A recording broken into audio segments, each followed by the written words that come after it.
Olá, e nós estamos de volta com Boa Noite, Elias Neto, aqui pela TV Cidade Verde. Muitíssimo obrigado pela sua companhia, a sua audiência. É sempre um prazer estar aqui. Grande abraço para você que nos acompanha em todo o estado de Mato Grosso, pelo YouTube e também pelo Facebook da TV Cidade Verde. Olha, você já percebeu como é que tá Miguel Sutil?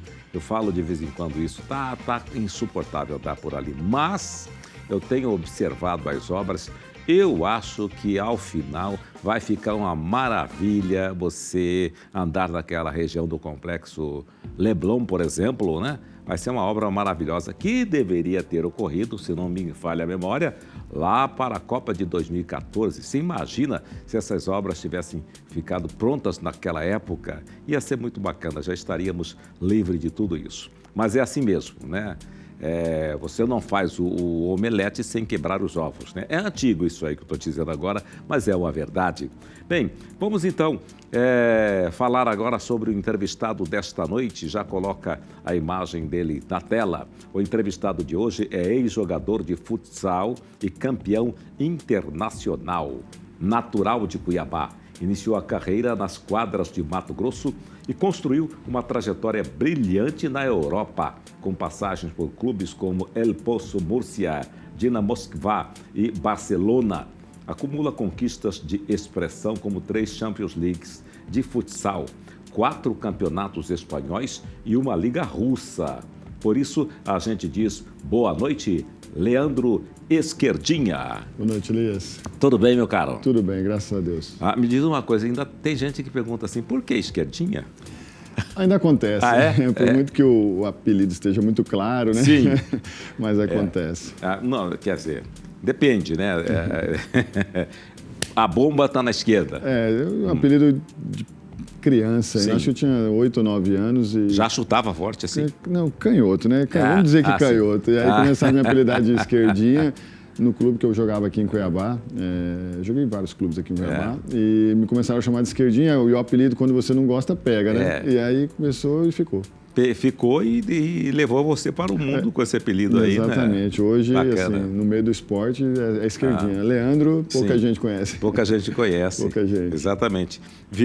Esquerdinha virou, o apelido virou uma personalidade. Exatamente. Né? Já não tem como separar mais Leandro Esquerdinha, Esquerdinha Leandro. Por quais clubes você passou aqui em Cuiabá? Elias, joguei em muitos clubes aqui. Urapuru, Escolinha do Profeta, ABB, Credilés, muitos...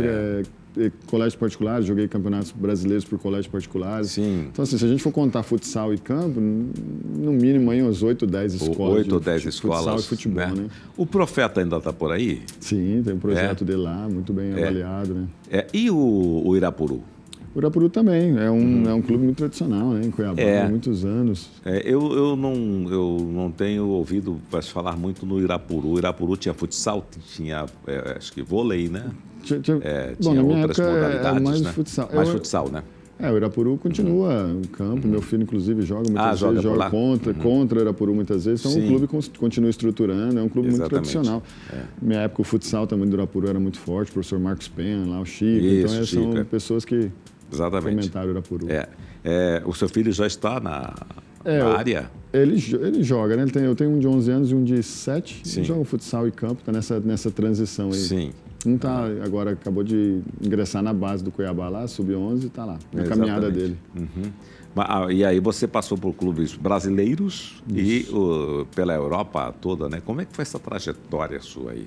Assim, eu fui disputar uma Taça Brasil com a equipe aqui de Mato Grosso, em Cascavel, e sub-20. Eu tinha 16 para 17 anos. E aí um olheiro lá de Minas Gerais, do Minas Tênis Clube, que é um clube muito tradicional lá de Belo Horizonte, me viu, né? Gostou lá do campeonato que eu fiz e eu fui para Minas Gerais, com quase 18 anos, para Belo Horizonte.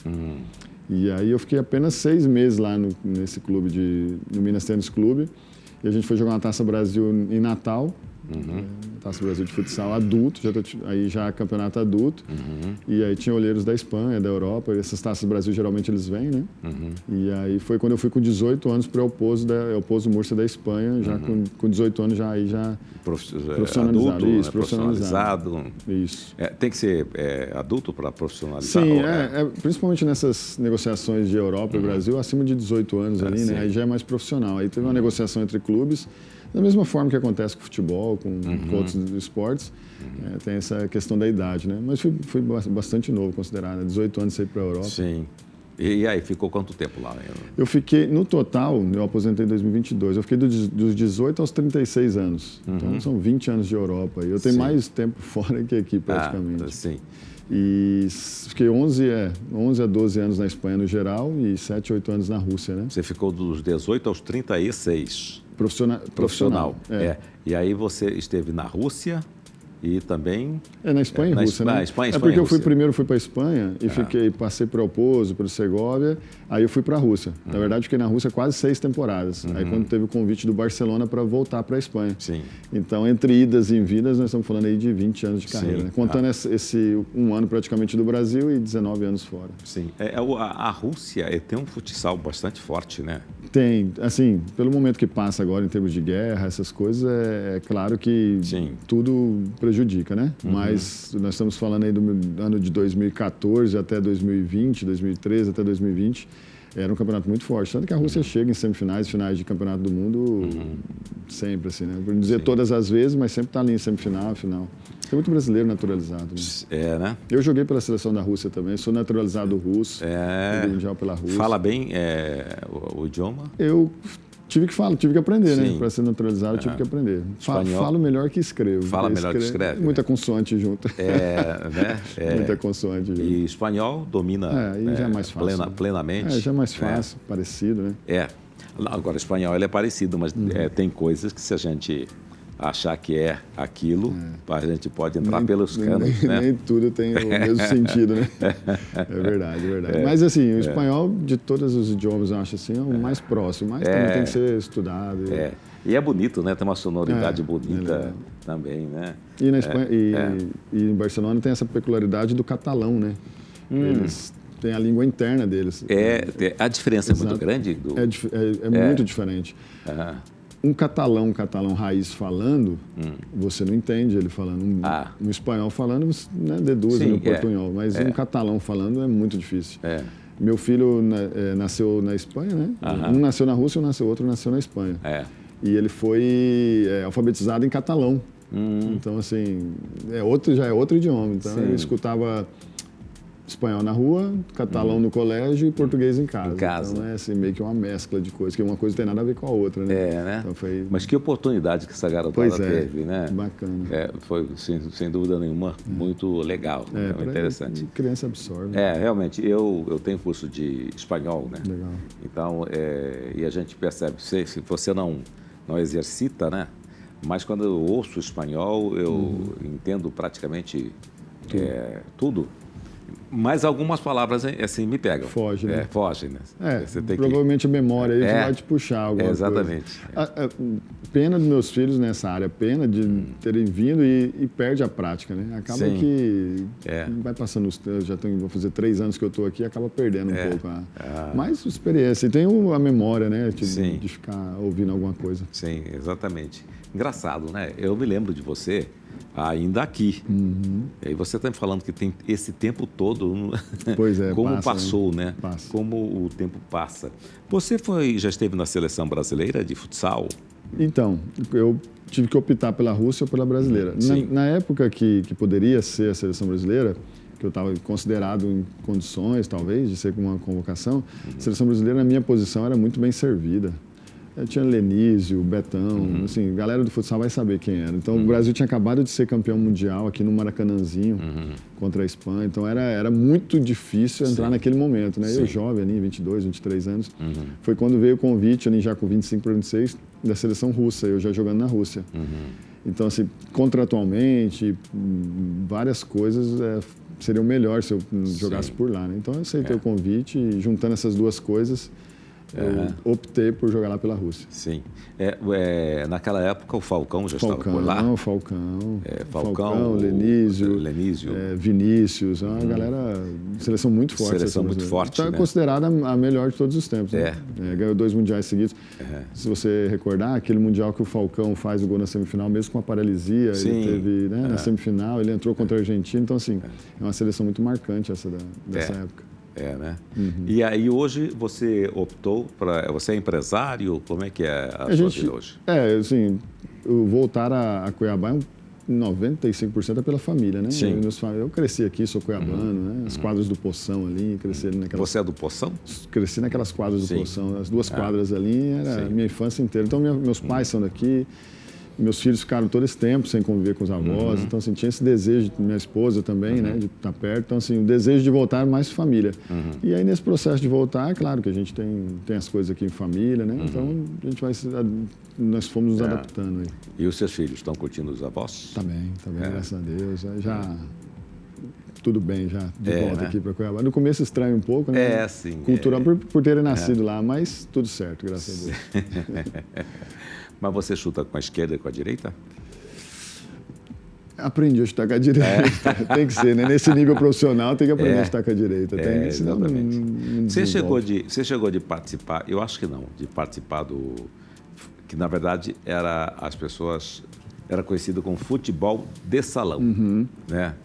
E do tempo que falava que era o jogo da bola pesada. Exatamente. Né? E a bola não era essa, né? Tecnológica que nós temos agora, era tipo aquele capotão. Né? Você chegou de... Eu sou um pouquinho mais depois dessa época, porque nessa época, inclusive, eram outras regras, né? Aqui em Cuiabá tinha times fortes, aqui, né? Eu era garoto, eu lembro de Gercaf, esses times ali no Doaquino, né? Gercaf, tinha muitos times tradicionais. Exato.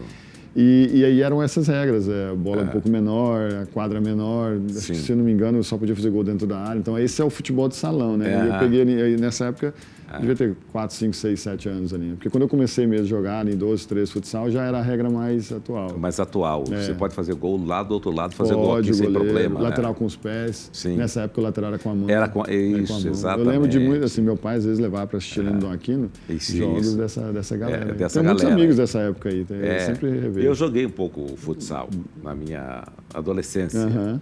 Mas eu só jogava porque eu era o dono da bola. Eu levava a bola. Se não jogar, não tem jogo, né? Opa, eu levo a bola e ia embora. Entendi. Em frente à minha casa tinha uma quadra maravilhosa, né? Qualquer coisa, a bola é minha, né? E era assim, realmente, essa... Legal. Eu me lembro de uma vez um colega no gol, aí tinha outro colega também que tinha um chutaço, eu também chutava muito forte, mas esse colega ele tinha um chutaço assim, aqueles chutes que explodem bomba mesmo. Erra o gol assim, véio, e bomba lá, pá, na parede, né? Na muralha, pau. Aí foi foi pro pênalti. Sim. Aí o goleiro não quer ficar coitado no gol. do goleiro, né? Eu sei que o goleiro chamava-se Apolônio, um paraguaio radicado em Mato Grosso aí. Esse colega que chutava muito, chutou. Aí, ele não segurou a bola bateu e a bola fez assim, raspou. E virou o cílio dele assim, e aquela coisa, ele caiu. Dizendo, nunca mais foi no gol. Gritando, que estava morrendo. Entendi. Lá, mas ajeitaram lá, ele voltou pro gol. Voltou, porque o goleiro sofre, né? Nossa. O goleiro de futsal sofre. E o pênalti é pertinho, né? Exatamente. Com quantos anos você se aposentou? Eu aposentei com 36. 36. Eu, assim, tinha a possibilidade de continuar jogando, inclusive de garoto. Garoto não. No começo da carreira eu tinha um sonho de acabar aqui no Corinthians. Eu sou corintiano, né? Sim. E eu tinha esse romance, né? Eu vou acabar lá no Corinthians, quando eu voltar para o Brasil eu quero jogar lá. Mas aí com 34 eu rompi o cruzado, aí o menisco, aí aquela coisa, já a fim de carreira. Sim. E o Barcelona era, assim, que eu saiba, um jogador só na história aposentou lá, porque normalmente esses clubes grandes, eles pegam os jogadores no auge, né? 28 aos 32, 25 aos... Então tinha essa parte bacana de aposentar num clube igual o Barcelona. Sim. E realmente foi muito bom, assim, para mim ter aposentado lá. Então, para eu ter aposentado lá, me deu um final de carreira muito bacana. Então, assim, no jantar de despedida, o Laporta, né, que é o presidente do campo, estava lá. A homenagem dentro do Palau, tem vídeos lá na internet, lá no Instagram, recebendo a homenagem da torcida. Então, tinha essa parte legal, né? Então, acabou que juntando um pouco já fisicamente. O futsal desgasta muito, né, Elias? O joelho, o tornozelo. Então, já estava meio final de carreira. E, por estar no Barcelona, a gente optou. Em 2022 eu aposentei. Mas agora o futsal, os atletas de futsal, eles são normalmente mais longevos? Eles seguem jogando até 36, 37, 40 anos? Eu acho que é muito parecido com o campo. Muito parecido? Você vê, o Cristiano está com 40, né? Tudo bem que ele é uma exceção, o Cristiano Ronaldo, né? 40 anos jogando, mas se você pegar a média de atletas de alto nível, acho que passou dos 35 já é lucro. Já fica... Porque é muito desgastante, né? Sim. Emocionalmente, fisicamente. A não ser aqueles que começam a ir para clubes menores, né? Então tem muitos exemplos, tanto no futebol como no futsal. Você sai de um clube grande e começa a ir para um clube menor expressão, já final de tabela ou segunda divisão, aí vai do planejamento de cada jogador. Sim. Mas fisicamente, alto rendimento, eu acredito que 35, 36... É o ponto, né? É o ponto. Tanto que se você fizer uma média e um estudo... 35, 38 não passa. São muito poucos que passam. Vem cá, o Ronaldo Fenômeno, ele vem do futsal? Muita gente veio do futsal. Robinho, né? Ronaldo, Neymar. Os clubes hoje em dia eles fazem essa transição, né? Sim. Futsal campo. Até os 12, 13 anos. Tem uma entrevista, um podcast do Falcão, que ele fala sobre isso, meio que viralizou. Sim. Que as crianças até 12, 13 anos, eu daria prioridade ao futsal, inclusive. Sim. Lógico que você pode fazer a mescla, né? Sim. Porque o futsal você pega toda hora na bola, né? Um treino de 1 hora de um menino de 8, 9, 10 anos, quantas vezes ele não tem ação no jogo? Sim. Aí, dependendo do treino no campo, né? É esporádico. Hoje em dia a gente sabe que os treinos estão mais modernos, né? Sim. Mas é um complemento. Eu não diria que não tem conflito de muita gente, o futsal e o campo. Não, eles se relacionam, né? Um menino de 8, 9, 10 anos está sendo preparado para o sonho dele, que é ser jogador de campo. Sim. Né? O menino quer ser jogador de campo. Sim. Então acho que o futsal é um complemento. Mas a pessoa que sai do futsal, o atleta, o jogador que sai do futsal, ele não tem algumas características mais rápidas também? Uma vez comentaram sobre o Fenômeno. Sim. Que ele batia, tirava a bola, coisa e tal. Os dois pés. Eu me lembro, Galvão Bueno foi quem comentou, né? É que ele vem do futsal, ele vem do futsal, isso aí dá essa possibilidade, né? Não, eu acredito que sim. Eu sou suspeito para falar, né? Pois é, mas as técnicas do futsal você leva para campo, do campo dá para trazer, não, né? Então, essa é uma grande discussão, uma discussão muito boa essa aí, porque um jogador de futsal, ele se adapta mais rápido no campo, porque é o drible rápido, geralmente ações rápidas. Hoje, os treinos de campo, eles reduzem campo, nada mais é do que futsal, né? Os treinos de campo reduzido. Não deixa de ser futsal. Mas o jogador de campo, raiz, quando você leva para o futsal, que é menor, espaço para pensar rápido, você tem 1 milésimo de segundo para pensar, tem mais dificuldade. Não significa que não vai jogar, mas vai ter mais dificuldade que o do futsal ir para o campo, com certeza. Bem... Essas coisas de pisar na bola, se você assistir campeonato europeu, inclusive grandes jogadores, o domínio dele pisando na bola muitas vezes, coisa que vem do futsal, você vê característica, né? O Rodrigo do Real Madrid, as ações dele é sempre pisando na bola, então isso acelera o jogo, então são características de um jogador de futsal. Né? É uma técnica, então, né? Você pisar na bola. Quem sabe fazer, né? Porque tem gente que pisa na bola e pisa mesmo, né? Cai. Não é o caso, né? Tomara que não seja o caso do jogador de futsal. Exatamente. E hoje você é um empresário do futsal em Mato Grosso? Assim, a gente, não diria que empresário diretamente. O que a gente está fazendo aí, que está acontecendo, inclusive, que fizemos a abertura agora no dia 7, é a Copa Esquerdinha de Futsal. Sim. Então, dura um mês, de 8 a 12 anos. Graças a Deus, um evento muito bem recebido aí. Essa Copa Esquerdinha é do Sicredi? É do Sicredi. Copa Sicredi Esquerdinha de Futsal. Então, assim, a gente tem o apoio da Sicredi lá. E foi vendo os campeonatos que têm acontecido em Cuiabá para as crianças, a gente, como meu filho participa, eu te falei, né? A gente viu um buraco aí para fazer uma coisa bem organizada. Então, no sentido de um evento mais. Eu sempre falei, eu fui em cada escolinha, todas as escolinhas, as escolas participantes, eu fiz a visita, e o que eu falava para os pais, fui muito bem recebido lá, por sinal. É que mais do que o futsal, seu filho ir lá jogar o futsal, a gente estava preparando um evento. Você ia chegar no jogo, se você for, dia 12 vai ser a final. Você, inclusive, está convidado dia 12 no Sesc Porto, a final. Vamos trazer o Ferrão aí, que é o 3 vezes melhor do mundo. É? 3 vezes melhor do mundo. Ele está onde? Ele está na Rússia agora. Está na Rússia. Jogou comigo no Barcelona. Liguei para ele, falei, você tem que estar aqui na final da minha Copa. Ele, mas está nativa? Está nativa, está nativa. Ele é mais novo que eu, né? Sim. Ele deve estar com uns 34 agora, 35. E aí a gente, mais do que o jogo, a gente queria fazer um evento. Então, você, no sábado, abertura, final e semifinal, você vai saber que você está num evento de futsal. Então, tem atrações pai, mãe, teve lá danças, cheerleaders, mascote, enfim, os estandes. Então, o meu desejo era esse, fazer uma coisa mais um padrão melhor para essa garotada de futsal. E como é que está o público? Tá bom? Tá bem, graças a Deus. Bastante gente lá na abertura. Os jogos prosseguem todos os dias. Dom aqui no Sesc Porto, Dom aqui no Sesc Porto. E é dinâmico, né? A rodada é dinâmica, então o público é dinâmico. O filho joga, pais vêm, lota, vem outros pais.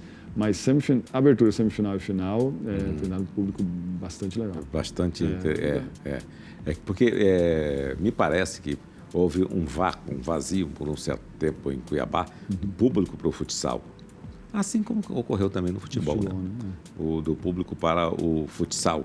Que eu me lembro que as quadras ficavam lotadas, né? Assim, que era uma coisa muito orgânica, né? Não existia assim um campeonato bem estruturado, bem trabalhado, né? Tinha os torneios, né? Era comum começar de manhã e terminar à tarde, essa coisa toda, e as pessoas compareciam bastante. Tinha bastante. Antes de eu sair para a Espanha, os ginásios aqui eram lotados, os campeonatos de futsal. Eram lotados. Era adulto, misto, tinha time aí. O interior, times vinham jogar os campeonatos aqui na capital, tinha times campeonatos muito fortes.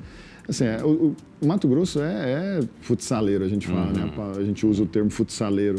Mato Grosso é futsaleiro. O que falta é esse incentivo, né? Um pouco mais de dar um pouco de status. O que o europeu faz bem é vender o esporte, né? Então, assim, você chega num jogo lá do Barcelona de futsal, é o que eu falava do evento. Você parece estar na NBA, desde o telão, do espetáculo, sai fora. Quando você sai no intervalo, os estandes. Então, eles vendem bem o produto, patrocinadores, meio de quadra. Então, tem todo um processo para vender o esporte, né? Então, isso atrai as pessoas. Sim, é um grande negócio. Exatamente. Né? Exatamente. Pois é. E aí você pretende participar, continuar com esses campeonatos dessa forma? Qual que é a sua participação, por exemplo, nessa Copa Esquerdinha? Nessa aí eu estou como idealizador. Tem um staff comigo, né? A gente buscou aí bastante apoiadores para ajudar na organização, porque por mais que sejam crianças, a responsabilidade aumenta. São 540 crianças participando. É muita responsabilidade. É muita responsabilidade. 42 equipes, 5 do interior, já veio Campo Verde, quinta agora vem Sorriso, no outro fim de semana vem Rondonópolis. Então, assim, é responsabilidade. Então, a gente tem um grupo aí, um staff por trás.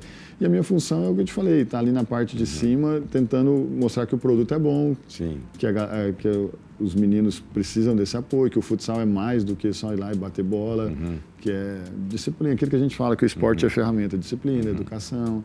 Os árbitros lá estão ensinados a... Cobrou um lateral errado, não ensinam o menino. Então, assim, dos 8 aos 12 está a informação, né? Sim. Com os próprios pais, às vezes tem pais que se alteram na arquibancada, porque é competição, então o pai se altera, a gente vai lá, esquerdinha, desculpa, pede desculpa para o árbitro. Eu falo, não, eu entendo, eu tenho filho, mas a gente tenta fazer essa parte educacional. Sim.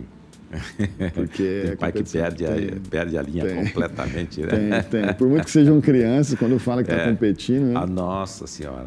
Mas às vezes quem sofre mais é o pai, né? Sofre. Não, e assim... E tem mãe também, né?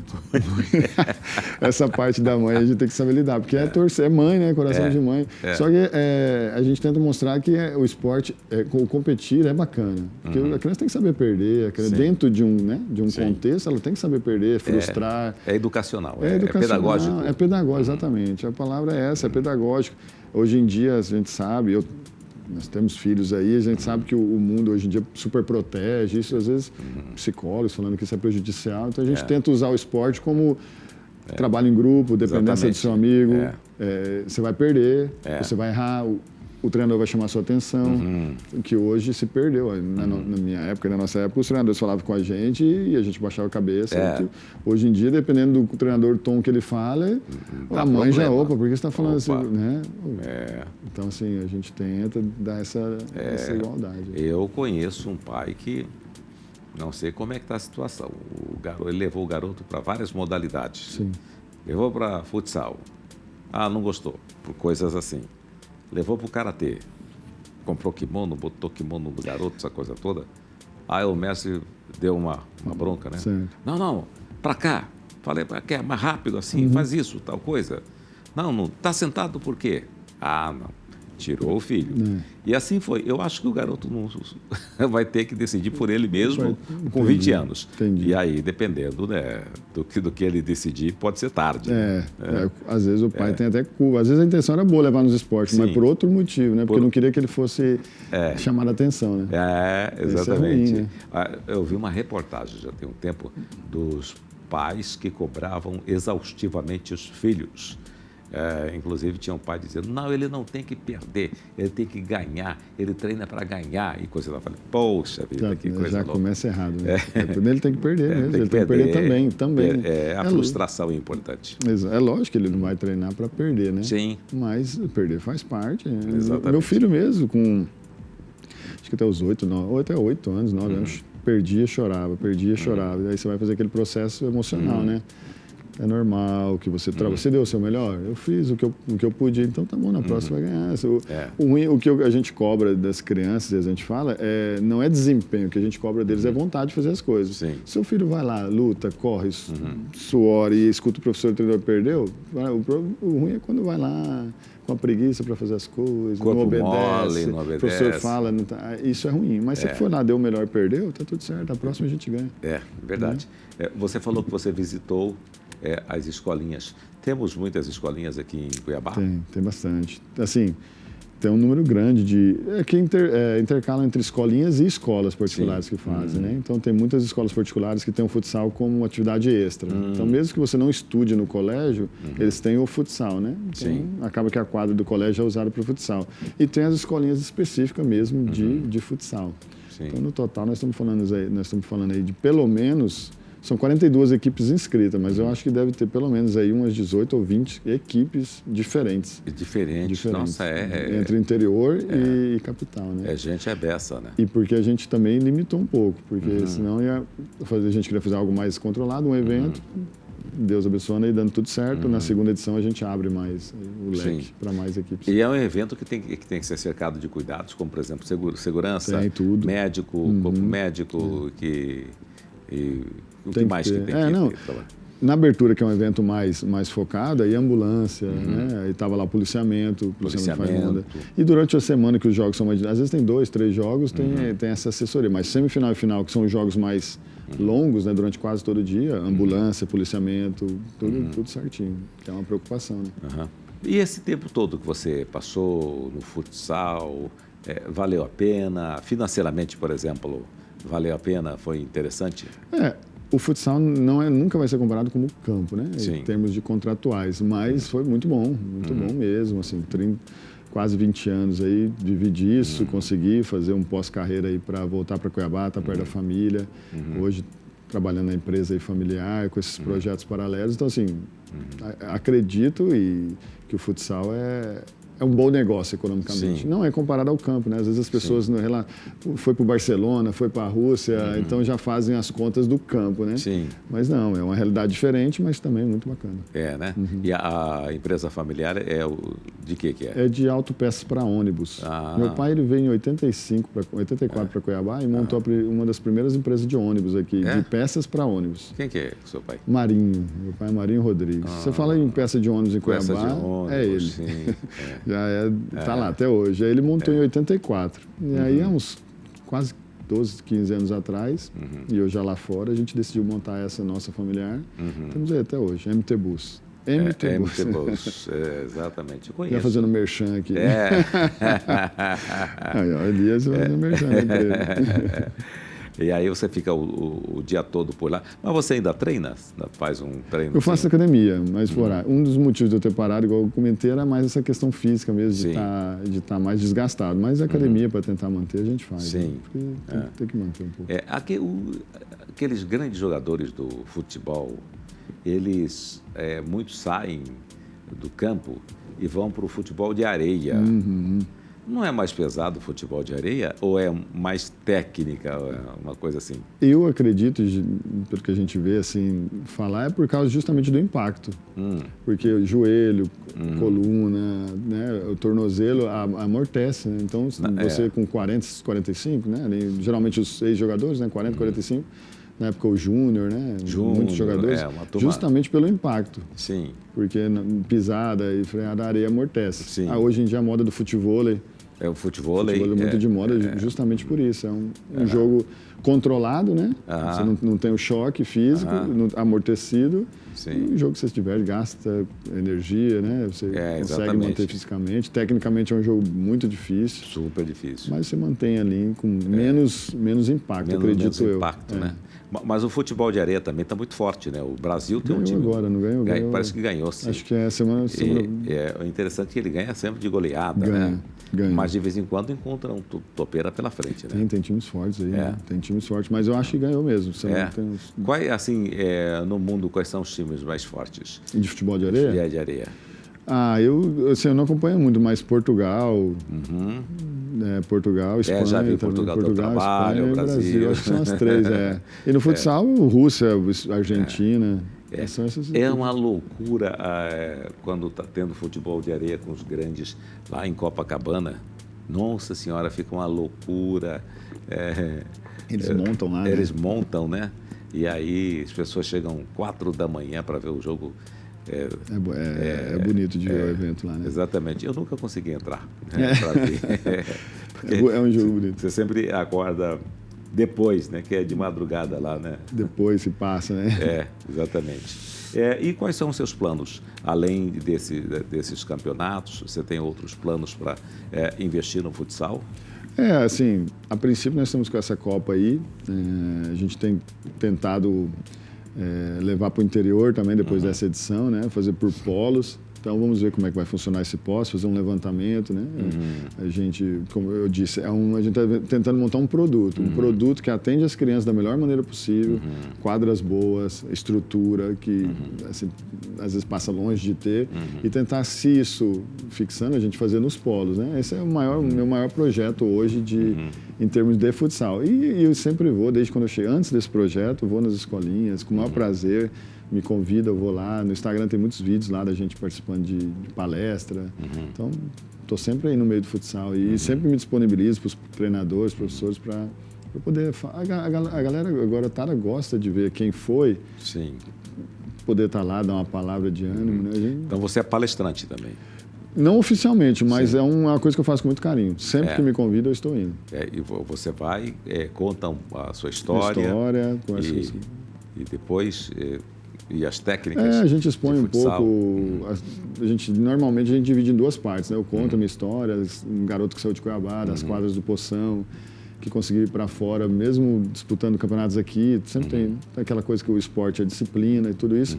E uma segunda parte a gente faz de perguntas, que eles têm muita curiosidade, né? Normalmente a parte da pergunta é bacana, porque as crianças, para perguntar, têm criatividade de sobra, né? Sim. Então é mais esse bate-papo mesmo, e principalmente a presença física lá, para ver, poxa, alguém que saiu daqui, jogou no Irapuru, jogou aqui, saiu, jogou no Barcelona, que legal, está aqui, né? Então assim, eu acho bacana, porque eu sou daqui, isso Aí quando fala jogou na Rússia, porque as pessoas acham que tem coisa que é inatingível, né? Sim. Jogou na Rússia, o cara jogou na Rússia. Pois é. Seleção da Rússia, jogou Mundial, cara. Tem foto com o Messi, que legal, no Instagram, então geralmente essas perguntas, né? Jogou no Barcelona, tem foto com o Messi? Tem, olha lá no Instagram, tem foto lá, muito bacana. E como é que foi, assim, o seu contato com o Messi? Porque o Barcelona, ele tem um centro de treinamento que é quase um bairro, né? Lá, a Ciudad Esportiva. E aí o campo, o futsal, o basquete, o handball, o estacionamento e o CT é o mesmo. Então, assim, você chega você estaciona para treinar todo dia e do lado do estacionamento é o Messi, o Lewandowski, o Rafinha. Então, a parte do estacionamento, a parte do entretenimento, das lanchonetes são todas juntas, dentro do CT, né? Lógico, dentro de um controlado. Então, é esse contato mais diário, não de estar junto no vestiário, porque é futebol. Sim, não há um convívio. Isso, não há um convívio. Aí, nosso prédio, o prédio do basquete, o prédio do futsal, o prédio do futebol, né? Mas dentro de uma estrutura louca. Mas tem um núcleo de estacionamento, de lanchonete, de restaurante, que é o mesmo. Então, meus filhos têm foto lá com o Lewandowski, com o Rafinha. Né? Então, assim, e aí essas perguntas surgem. E aí, numa dessas aí, eu estava fazendo um exame até de ressonância e o Messi estava acabando de sair. Aí eu falei, agora que eu vou tirar uma foto com ele. Aí ele tirou uma foto lá, tá lá no Instagram. Muito bacana, os caras são... Mas ele foi assim, você pediu para tirar uma foto? Tranquilo. Até porque eu também estava com a roupa do Barça, assim, sabe que é dali, né? E é no ambiente controlado e tal. Mas o pessoal super respeita. O Iniesta, o Xavi, na época, assistia bastante jogo lá no Palau Blaugrana. Palau Blaugrana seria o nosso ginásio, né? Que é do lado do estádio. Então eles iam em loco meu. O Coutinho, quando estava no Barcelona, ia muito assistir jogo. Então era assim, um contato bacana. Coutinho é esse que está na seleção agora? Ele não está indo agora, está no Vasco, né? Está no Vasco? Está no Vasco. Ele não está indo eu vi, ele estava jogando no Vasco esse dia. Tá no que Vasco. O Vasco venceu o São Paulo por 3-1. Ele ainda está no Vasco. Ele ainda está no Vasco, Está no Vasco. Ele ia bastante para a seleção, né? De 2 anos para trás, ele ia bastante.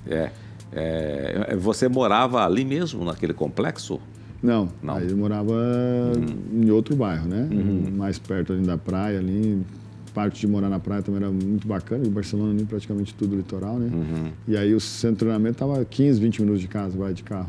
Sim. Então, isso que eu te falo é a cidade esportiva porque tem tudo lá, né? Então, a partir do momento que você entrava lá para dentro, a parte médica, parte estrutural do Barcelona funcionava tudo ali mesmo. Mas é uns 15 minutos de casa. Sim. O salário lá é melhor que aqui no Brasil? É por conta do câmbio, né? Do euro, né? Agora acho que está batendo 6, 5 ou 6. Por aí. Como acontece em qualquer esporte ou em qualquer trabalho, a gente vai porque é vezes 6, né? Vezes 5. Sim. Mas o futsal no Brasil tem melhorado. Tem bastante. Tem o Magnus, o Corinthians, Carlos Barbosa, que é muito tradicional. Eles pagam bem, pagam um salário bacana, assim. E aí os que se destacam acabam indo porque não tem como competir com euro, dólar. Né? Muitos jogadores, muitos atletas do passado e até da atualidade, eles se perdem no meio do caminho, né? E existem, inclusive, empresas, né, que fazem a blindagem desses jogadores, né? Você também teve a participação dessas empresas com você? Você teve... ocorreu esse cuidado na sua carreira? Desde eu saí de Mato Grosso, de Cuiabá, eu saí sozinho por conta própria, né? Meu pai fez a negociação com 17 para 18 anos. Mas quando eu cheguei em Belo Horizonte, aí já teve empresário. Aí já tive empresariado. Porque tem uma parte aí burocrática que a gente acaba não entendendo, né? Não entendia com 18 anos. Aí entra advogado, se faz uma negociação com 18 anos para a Espanha, tem todas as cláusulas, né? Sem falar que um menino de 18 anos está indo para a Espanha, morar sozinho. Então aí no Minas Tênis Clube eu entrei com o empresariado. Tenta proteger a criança, na verdade, né? Tenta fazer essa blindagem. Tem os interesses econômicos de todo empresário, mas também tem essa parte que é necessária para o garoto que está fazendo um contrato com o time da Espanha. O que está escrito ali? O que eu estou assinando, né? O que eu estou me comprometendo? Exatamente. Porque é um universo diferente, né? Exatamente. Diferente. Você falou do seu pai que, o primeiro contrato, seu pai quem fez, ele trabalhou muito na sua carreira? Como é que foi? Meu pai foi muito apoiador, né? Muito parceiro. Onde eu ia jogar, Várzea Grande, Cuiabá, todos os jogos, ele trabalhava, lógico, né? Então, assim, dentro que ele podia, apoiava muito. Tanto que meus amigos aí do futsal, do futebol, quando vê ele, todos ainda reconhecem ele desde aquela época, né? Seu pai estava em todos. Por isso que eu acho importante, porque os pais hoje eu acho que apoiam mais do que naquela época. Isso mudou para melhor. Para melhor, sem dúvida nenhuma. Porque hoje os pais acompanham muito mais. Às vezes a gente ia jogar lá com 10, 11 anos, sei lá, tinha 8 pais. Hoje você vai lá no ginásio do Sesc lá, tem 50 pais, 60, em um time só, depois sai tem outro. Então, acho que isso aumentou. Isso é bacana, o apoio presencial. Mas meu pai sempre foi desses caras de apoio. E ele diz, né, que ele sempre via talento também, que era um apoio, porque ele sabia que tinha mesmo não tendo condições econômicas, ele dava o jeito dele lá de eu fazer teste, de eu ir para fora, ir nos campeonatos, então foi um cara muito presente nisso aí. Muito legal. Legal. A gente sempre fala com ele, agradecido. Né? E ele jogou? Ele fala que jogou, mas acho que não. Ele fala que jogou, mas eu falei, não tem uma prova que ele jogou. Eu fui atacante, falei, pai, não tem um vídeo, uma foto, tem nada. Ele é de Goiânia, né? Sim. Ele é de Goiânia. E aí ele fala, não, uma vez eu joguei no Vila Nova, de Goiás. Não tem foto, os irmãos dele não falam nada. Então, acho que na época também não havia, né? Que a gente hoje tudo você tira foto, né? Tudo. Saiu de casa, tira foto, vai tomar café, tira foto. Tudo. Registra tudo. Né? Registra tudo, né? Eu vejo que essa garotada, essa meninada aí de 16, 17, 18 anos, senta à mesa, bota aqui, aí pá, tira foto, aí publica. Tudo, né? Aí posta, né? Eu fico olhando, qual a mensagem que essa pessoa está querendo passar, né? Acompanhando talvez o que todo mundo faz, né? Às vezes exatamente. Não quer nem mostrar, eu tenho que postar. Tem que postar, está todo mundo fazendo, eu vou fazer. Eu vou fazer também, né? E aquela época, tirar foto era assim, um acontecimento, né? Tanto é que você vê aquelas fotos antigas, as pessoas se vestiam, terno e gravata, e se posicionavam, né? Paravam, então as pessoas estavam sempre sérias também, né? Sim. Era realidade era um evento diferente, era um evento, né? Hoje em dia você tira foto Exatamente. de tudo, né? Mas ele não tem por causa disso, porque na época não... Exatamente. As fotos, elas contam a história de uma época. Exatamente. Vamos para o intervalo? E daqui a pouquinho a gente volta com esse papo sensacional, falando sobre futsal com o nosso querido Esquerdinha. Voltamos daqui a pouquinho com Boa Noite, Elias Neto, aqui pela TV Cidade Verde. Até já!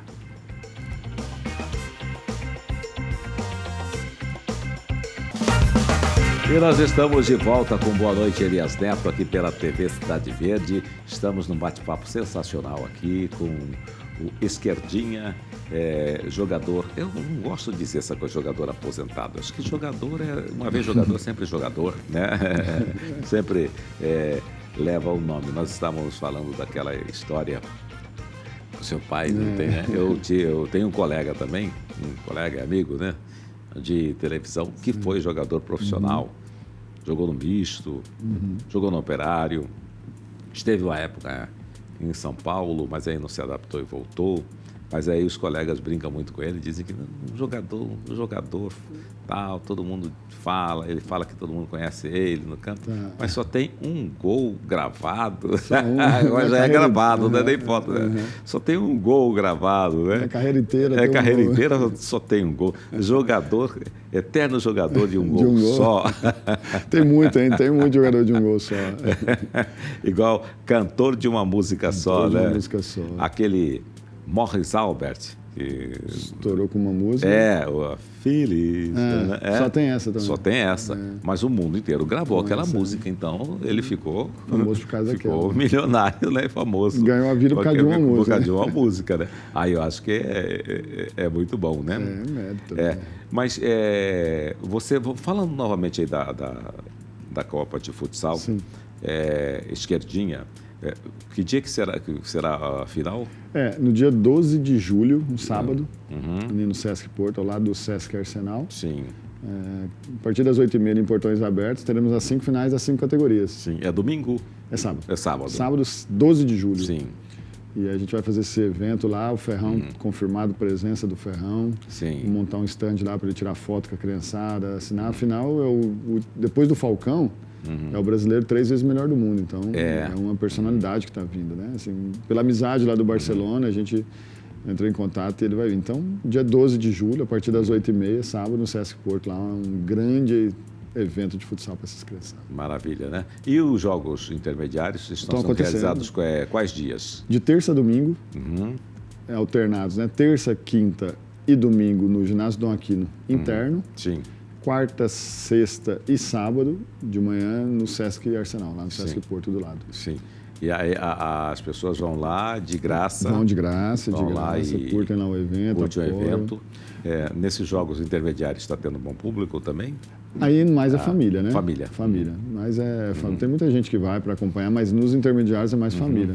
Diferente de abertura e final que a gente faz esse evento que eu te falei, aí vai bastante gente que aí curte o evento de maneira geral. Sim. Mas esses que são mais tabela para dinâmico, para rodar o campeonato, porque são 75 jogos. 75 jogos. E todos os dias. Então não tem até público para todos os dias, é família. E aí como é que é esse processo?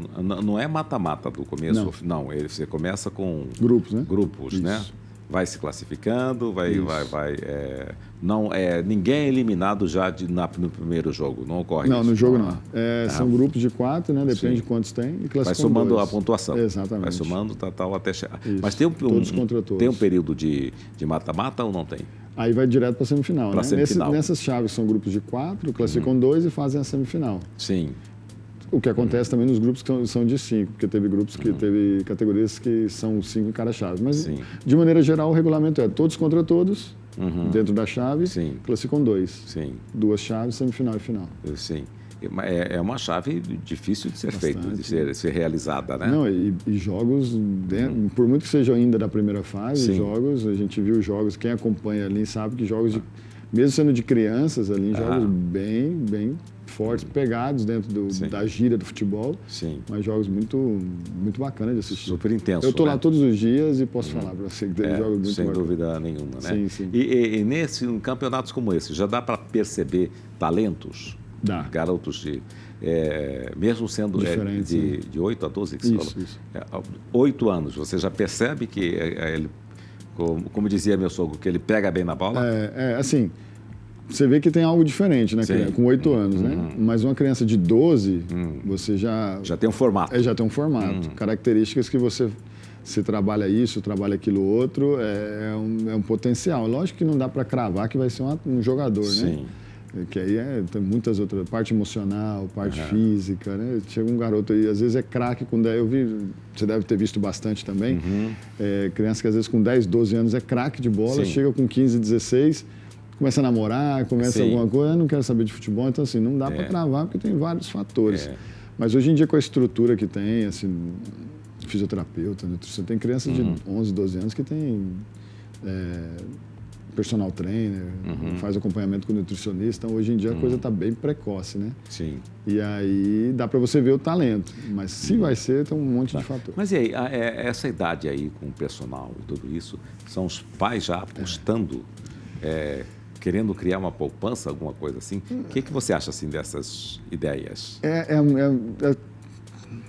Que vai acompanhando o que nós estamos vivendo no mundo hoje em dia. É tudo muito precoce, muito estruturado, né? Assim, talvez daqui 15 anos as coisas mudem, mas hoje em dia eu vejo uma criança de 8, 9, 10 anos com personal como errado, né? Vamos colocar com a palavra errado. Eu acho que uma criança de 8, 9, 10, 11 anos, ainda o esporte eu ainda vejo como diversão para ela. Sim, lúdico. Lúdico, exatamente.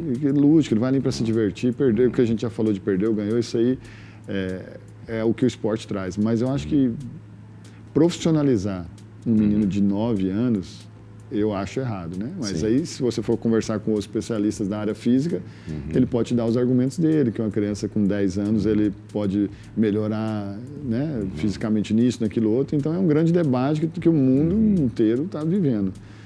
É claro que boa alimentação faz parte, sempre fez parte, né? Boa alimentação, dormir bem, então isso sempre fez parte.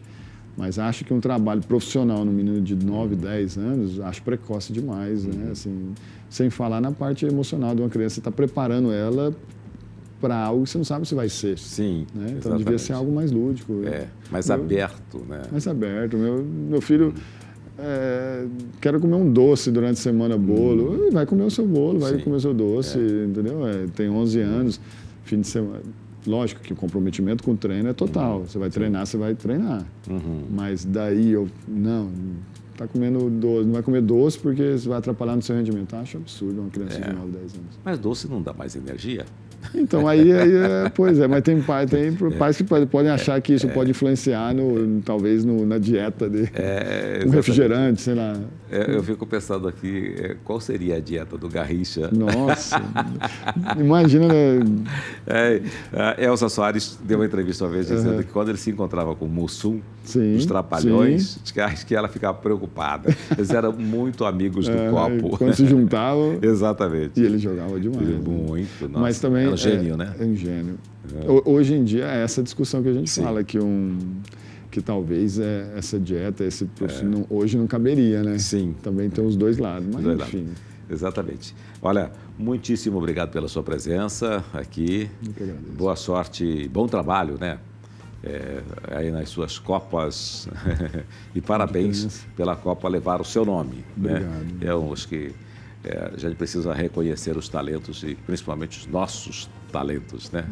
Eu que agradeço aí o convite, tá? Muito bacana participar. Obrigado.